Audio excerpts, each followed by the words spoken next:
अस्सलामुअलैकुम नाज़रीन, मां है किंजा फातिमा और ॾिसी रहिया आहियो न्यूमेराल न्यूज़। रुक कयूं था ख़बरनि ॾांहुं।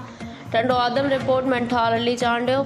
टंडो आदम पुलिस अहलकार ख़िलाफ़ ख़बरूं हलाइण था पुट पारां सहाफ़ी ते कातिलाणो हमलो, तशद्दुद, सख़्त ज़ख़्मी। हैदराबाद रेफर रिपोर्ट मूजिब टंडो आदम जी पुलिस अहलकार न्याज़ चांडियो जे पुट अल्ताफ़ चांडियो साथियुनि सां गॾु संदसि वालिद ख़िलाफ़ ख़बरूं हलाइण था मच्छर जी एडी सेंटर भरिसां सहाफ़ी ऐं समाजी अॻवान इमदाद अली चांडियो ते कातिलाणो हमलो करे माइटिंग करे विधो, जंहिं ते तालके अस्पताल आणण बाद हैदराबाद रेफर कयो वियो।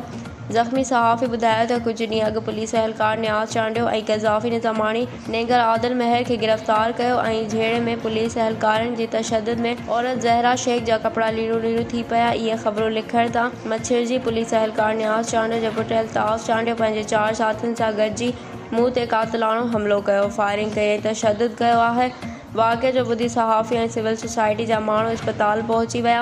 सहाफ़ी ऐं सिविल सोसाइटी सिंध जे वॾे वज़ीर IG सिंध ऐं SSP सांगड़ खां घुर कई त नोटिस वठी जवाबदार खे जल्द गिरफ़्तार करे कानून जे कटहरे में आंदो वञे। चांडियो सोशल वर्कर आहियां।